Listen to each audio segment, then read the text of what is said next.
Noun এর pronoun. শুভ শুভ শুভ একটা কি শুভ কি নাউন, তার মানে শুভ একটা নাউন, তার প্রোনাউন আমাদেরকে লিখতে বলছে। শুভ কয়জন? একজন পরিবর্তে বলবে কি ছেলে হইলে কি বসে? ছেলে হইলে হি, তার মানে শুভ একজন ছেলে, ছেলে প্রোনাউন কি? ছেলে প্রোনাউন কি? হি। এবার রুমি আছে, রুমি কি মেয়ে? কয়জন? মেয়ে কয়জন? মেয়ে একজন হলে তার পরিবর্তে কি বলবে? সি, তার মানে এখানে কি হবে? সি।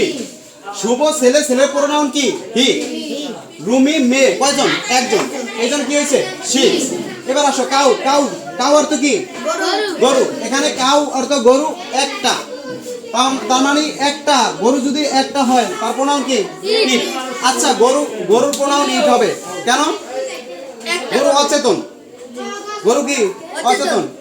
পদার্থ আর হচ্ছে যে পদার্থ এবং যেগুলা বুদ্ধি শক্তি নেই তাদের প্রোনাউন কি হয়? ইট হয়, বুদ্ধি শক্তি নেই। এবার আসো কাউস। কাউস কয়টা? অনেকগুলো হইলে ব্যক্তি হোক আর বস্তু হোক সেখানে কি হবে? দে। অনেকগুলা প্রোনাউন কি? অনেকগুলা ব্যক্তি হইলেও দে, বস্তু হইলেও কি?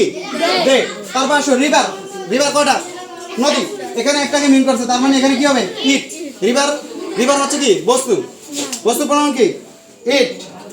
তারপরে কি? রিভার্স। রিভার্স কতগুলা? অনেকগুলা। অনেকগুলা প্রোনাউন কি হবে? অনেকগুলা প্রোনাউন দে হবে, তার মানে এখানে দে। তারপরে কি আসো? বয়েস। বয়েস একটি না অনেকগুলা? অনেকগুলো হলে কি বলবে? দে। তার মানে এটা প্রোনাউন কি?